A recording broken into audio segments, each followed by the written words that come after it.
We are again in chapter 6, Mishnah number 6 of Pirkei Avos, of the ethics of the fathers, the 48 ways to wisdom, and way number 42 is Shoel Umeshiv. Shoel means to ask. Meshiv means to answer. Asking and answering. That's a way to acquire wisdom. Some versions of this Mishnah have an additional clause. Shoel Ke'inyin, asking on topic. Umeshiv Kehalacha, and responding accurately. To give answers to questions, to ask questions. This is a form, this is a methodology to acquire Torah. Now, what exactly does this mean? So on the most basic level, it means to ask questions, to challenge. If you find an incompatibility between how you would have understood a subject and how the subject is presented, that's an opportunity because there's a mismatch, right? This is the way you would have thought. And the way you're encountering the subject is different. The way you're reading the text is different. Now that's an opportunity. There's the mismatch. It's off. Okay, so there's something to figure out why what you would have thought is not the way it is presented. So to ask questions, but also to ask questions on topic. There are a lot of topics in Torah, effectively an infinite amount of topics. And, we're fallible. We're not angels. We're not computers. We try to understand one subject at a time.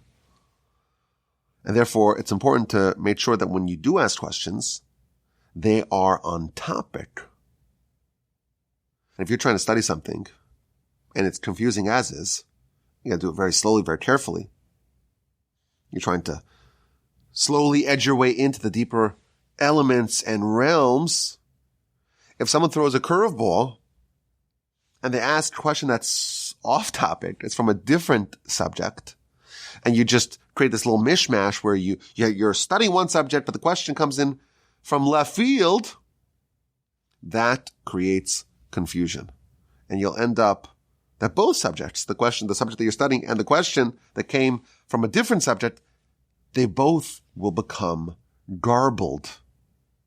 So make sure your questions, which are very powerful and very necessary, as we shall see, that they actually relate to the subject at hand and enhance the study, because if they are from a different subject, it's going to detract from the study.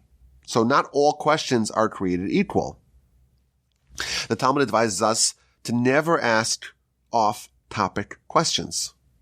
If you're dealing with one book of Talmud, this is the book and this is the subject matter that you are supposed to render questions upon. Don't ask from different subjects from different books. And I would also say more generally, there's an art, there's a skill to know how to ask questions. To be able to distill a question to the point where the question itself will be helpful towards advancing your studies. How do you positioning the question? And how the question will help you slice to the heart of the matter. Questions to be very powerful, very helpful in helping you go deeper and deeper into a subject. If you have a subject, you want to break it open. How do you do that? You do it with questions. And if you ask all the questions, you now have the starting pieces for opening up the portals of insight on any given matter. I've tried this many times, and it's a very helpful exercise. Suppose you want to go deeper on any subject in Torah. You have a citation. It could be from the written Torah, from the Talmud, from the Mishnah, whatever it is. You read the citation, and you try to challenge yourself to find, let's find 5 questions. Let's just write down 5 questions on what we just read. It could be just a verse with Rashi. And you're training yourself to say, okay, let's try to attack it. And sometimes, the questions are, just simple. What does this mean? Why are we told this? How will you implement this? The counterfactuals, what would have happened had something else happened, or had this not been the way it is? You train yourself to ask questions, and those will be key elements to help you open up the whole subject and to give you access to the deeper perspectives. And they're supposed to be challenging, because by doing that, it helps sharpen and deepen your understanding of a given matter. We don't want to remain with just a very simple, superficial understanding. We want to go deeper, and those questions are very helpful. And even if we are deeper, and we're already dealing with the more subtle nuances of a subject, and we have a perspective, and we're building out an understanding, you challenge that. You, let's say, present it in a public fashion. People are challenging it. You could actually strengthen it. Say, oh, I didn't think of that point. So it must be it's a little bit different. And you upgrade and you iterate your understanding with the help of those questions. There's a very dramatic story in the Talmud. It's dramatic for a whole host of reasons. It's also problematic if you think about it. But part of the story is about the power and the utility of questions. This is found in the book of Bava Metzia on page 84a. And it tells the story of the greatest rabbi in Israel in the 3rd century. His name was Rabbi Yochanan. Not to be confused with Rabbi Yochanan ben Zakkai, who lived in the 1st century, who was a Tana, was one of the authors of the Mishnah. This is Rabbi Yochanan, who lived in the 3rd century, who was an Amora, one of the authors of the Talmud. So he comes after the Mishnah is already codified and canonized. And it tells a story how he once had an encounter with a famous bandit. There was a bandit who was known for his legendary physical prowess and insatiable appetite for banditry, for theft, for highway robbery. Someone with incredible ability and power and strength, but it was being improperly channeled towards very criminal, very evil pursuits. So the great rabbi, we're told, he was very beautiful. Just incredibly, incredibly beautiful. And that gives descriptions of how beautiful he was. He had a radiant, resplendent countenance. And he was once in the Jordan River, and he was bathing in the river. And he has this chance encounter with this famous thief and bandit who was named Reish Lakish, Shimon, the son of Lakish. And the bandit sees this person, and he starts to pursue him to go rob him. And he stops him, and he says, let's have a conversation. And he tells him a very famous line, Chelach le'oraisa. You have such strength, such power, such prowess. You should utilize that for Torah. You're someone of just incredible, immense strength. Why are you using it for such a nefarious purpose? Use it for Torah. And the bandit responds to him, you think I'm misallocating my abilities. You're misallocating your abilities. He responds to him, Yafyach or Shufrach, Lenashim, your beauty should be for women. You tell me my power should be for Torah. Your beauty should be for women. So the rabbi tells him, listen, I am confident that if you were to dedicate your strengths, your abilities to Torah, you'd become one of the great sages of the era. I believe in that. And you commented about my beauty. I have a sister. She's way more beautiful. We'll make a deal. You commit yourself to Torah study with all your vigor, with all your strength, and I will persuade my sister to marry you. And they strike a deal. And this is one of the most consequential events of the era, as we shall see. So Reish Lakish, the bandit, accepts it. And the first interesting point, well, the whole story is just fascinating, but every part of it is fascinating for a different reason. It describes how he would be able to leap into the water, over the water, from inside the water, he could jump out. He was able to kind of tread and just leap out of the water, just a physical specimen. He's in the water now. He signs the pact with Rabbi Yochanan. He tries to jump out of the water. He can't do it anymore. His physical strength sapped. He kind of mentally dedicated his strength to Torah, and it was no longer utilizable. I don't know if that's even a word. He can no longer channel that towards physical pursuits as much as he did previously. So they get married, Reish Lakish and Rabbi Yochanan's sister, and he starts teaching him Torah. They start with just scripture. He teaches him scripture, all of scripture. And they move on to Mishnah. Masters the Mishnah. Rabbi Yochanan's vision for this former bandit, it's been naturalized. He's really becoming a great person. And he indeed becomes the second greatest sage in the land. In fact, we have hundreds of citations in the Talmud from Reish Lakish. And he becomes a study partner and a Torah sparring mate with his brother-in-law. And they would study in the academy together. And there was once a debate, a very complicated halachic debate, as to when exactly weapons, either a sword or a knife or a dagger or a spear or a sickle, when do they become eligible for ritual impurity?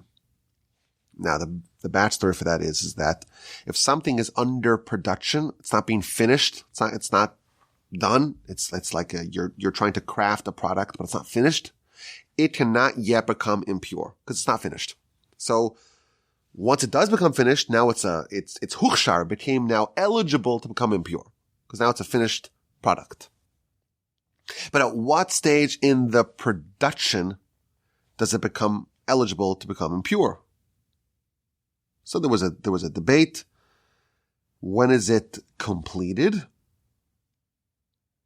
And Rabbi Yochanan had one opinion. He says, when you put it in the fire, when you want to kind of process steel, you're kind of banging it on the anvil, and then you're putting it in the fire, and then you're scouring it with water. He says, when you put it in the fire, that's when it's finished. And Reish Lakish, he argued.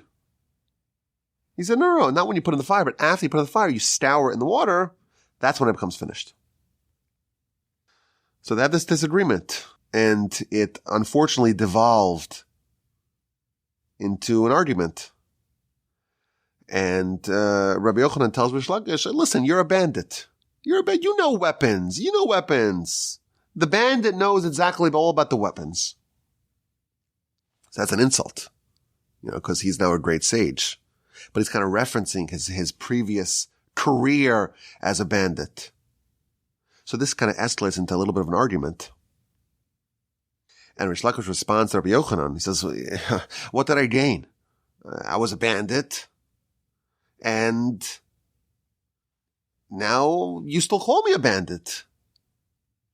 What have I gained? And Rabbi Yochanan responds, what have you gained? What do you mean? I helped you become closer to the Almighty. I helped you become a great Torah sage. So there's a little bit of a dispute here. And Rabbi Yochanan, he took offense to what Reish Lakish said. And if I can advise you to never do something, is never cause a great Torah sage to be saddened. Because that's very dangerous. Rabbi Yochanan became saddened as a result of this exchange, and immediately Reish Lakish became ill. Why? Because he contributed towards the great Rabbi Yochanan becoming offended. And there's an exchange where his sister comes over, sister, which is the wife of Rish Lakish, and tries to say, to try to mend things over. It doesn't work out. And indeed, Rish Lakish passes away. So the second greatest sage in the land, the brother-in-law of Rabbi Yochanan, the former bandit, has passed away. And now Rabbi Yochanan doesn't have a sparring mate that's almost on his level. That's an equal, an equivalent to him. So he's trying to study, and he just can't do it because he no longer has Rish Lakish. And he's weeping. And he so thoroughly misses his brother-in-law, his sparring mate. And all the sages are trying to help replace Rish Lakish, who's irreplaceable. So they say, you know what, we're going to find the next greatest sage. His name is Rabbi Elazar ben Padas. He's the next greatest sage. He's going to kind of fill in the shoes of Rish Lakish. So Rabbi Elazar ben Padas, he kind of joins the academy. He's now going to take the role of Rish Lakish. And Rabbi Yochanan gives a lecture. And now it used to be that Rish Lakish would argue with him. But now this other sage is going to argue with him. So he starts giving his lecture. And Rabbi Elazar ben Padas, the replacement, he says, you know what? You're saying something very interesting. I will give you citations that prove your point. Everything he says, I'll prove it from this, I'll prove it from that. He's able to kind of enhance the opinion of Rabbi Yochanan with more proofs. Rabbi Yochanan is very disappointed. He's like, you're the replacement for Rish Lakish. When I would teach, and Rish Lakish was here, he would have given me proofs. He would ask me 24 questions on everything I said. And I would have to give him 24 answers to all his 24 questions. And as a result of that, the Torah and the halacha will become more clear and more expanded. And now you want to bring me proofs? We don't have that ability to go deeper as a result of these questions and answers and this intense questioning that Rish Lakish would afford. And Rabbi Yochanan, he became so despondent and melancholical as a result of the loss of Rish Lakish. He was just moping, and he ripped his garments, and he was weeping, and he says, what's going to be? Where are you? Rish Lakish, where are you? And he actually went crazy as a result of that. And indeed, he passed away in sorrow and agony over the loss of his friend, his brother-in-law, his sparring mate, and the one who would challenge and question him with every statement that he made. Now again, this is a fascinating story. It's a sad story. It's a powerful story. It's a poignant story. But for our purposes, we see that there's a big difference between study that is upgraded with fierce, penetrating, probing questions versus a study that's, okay, I'll say something and it's nice, it's beautiful. Let me bring some proof. Let me enhance it with proofs. Proofs, of course, and citations that support the position, that will enhance the study. But if I were to say something and you ask 24 questions and I have to give 24 answers to respond, that's a completely different level of enhancing and supporting the studies. And that's what our sages are telling us here. Way number 42, you have to ask and you have to answer. That is a means to upgrade and to deepen your Torah study. Now, part of asking questions and fielding questions, it's also contingent upon a person being able to reconsider their position. And this is something which a lot of people are averse to doing. People have such, cognitive dissonance. They have such a perspective that is fixed. Someone asks a question, they just become defensive. And the idea of debate, of real legitimate debate, where you actually consider the other side, that is becoming increasingly rarer over time. If you're so married, so wedded to your ideas, you're not willing that a question's a challenge, and you view the questioner as an enemy, That's not a system. It's not an attitude that will be benefited from questions. It's only when you're actually willing to consider like a question is a problem that you take seriously and then you try to understand and you're willing to discard your position if there's an unanswerable question that challenges it. This is how you upgrade your studies, with these sorts of questions. And I think if we're going to take Torah seriously, how can it be that we're comfortable with a question on a matter of Torah? It's serious. This is the will of the Almighty.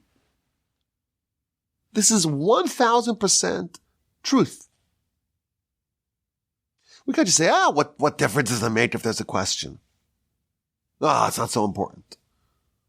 It's like the pre-flight inspection. I was like, you're on the plane finally, and they're like, we have a problem with the cabin door,